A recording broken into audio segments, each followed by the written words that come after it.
Hallelujah dear sisters and brothers, praise the Lord. प्रभु आप लोगों के जीवन सुधारने के लिए हर दिन वचन भेजते हैं। वचन कितना अमूल्य होता है ये समझने वाला ही समझ सकता और कोई नहीं। तो आज का वचन है नीति वचन के 27 अध्याय के 3 वचन में लिखा है, पत्थर तो भारी है, पत्थर तो भारी है और बालू में बोझ है। पत्थर तो भारी है और बालू में बोझ है, परंतु मूढ़ का क्रोध उन दोनों से भारी है। यहाँ पर वचन में लिखा गया है पत्थर भारी है और उसमें बालू भी बोझ है, मतलब वो भी भारी है। तो वो भारी ये दोनों ही बोझ है, परंतु मूढ़ का क्रोध उन दोनों से भी भारी है कहा गया। यहाँ पर मूढ़ का मतलब है आत्मिक बातों को ना मानने वाला, प्रभु के बातों में नहीं चलने वाला, प्रभु को इस दुनिया में नहीं मानने वाला, अपनी इच्छा अनुसार काम करने वाले, इस तरह के इंसानों को मूढ़ कहा गया है।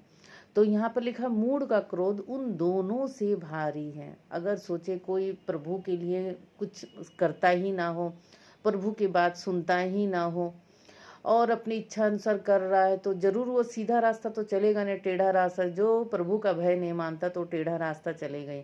टेढ़ा रास्ता का मतलब है ऐसे कार्य जो प्रभु की दृष्टि में अनुचित हैं।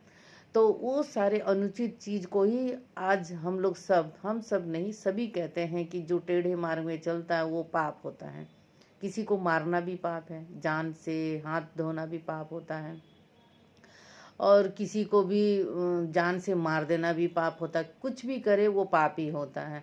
तो पाप का जो बोझ होता है वो सबसे भारी होता है, उस बोझ को कोई नहीं ढो सकता है। तो इसलिए इस वचन में लिखा है पत्थर भारी है, कभी ना कभी जितनी भी शक्ति प्रभु ने दिया है हम उठा सकते हैं उसको, पर बालू को भी उठा सकते हैं, लेकिन पाप का बोझ नहीं उठा सकता है। पाप का बोझ हमेशा इंसान पे रहता है अगर वो सही मार्ग पे ना चले तो पाप का बोझ को उठाने के लिए कौन चाहता है? पाप का बोझ उठाना कोई नहीं चाहता है। जितने भी पैसे दे दो, कहोगे मेरा पाप का बोझ तुम उठा लोगे, तो वो तो मनाही कर देगा।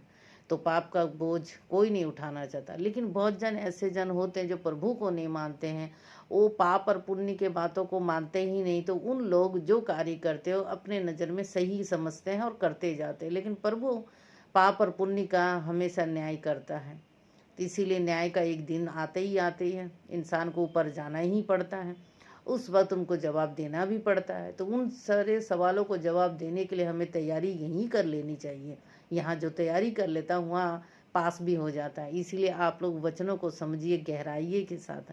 जब गहराई से समझ लेंगे तो आप कभी भी प्रभु के अनुचित में कोई काम नहीं करेंगे। प्रभु जो उचित समझते वही कार्य आप भी करेंगे। Thank you. जय मसीह की। Have a wonderful life.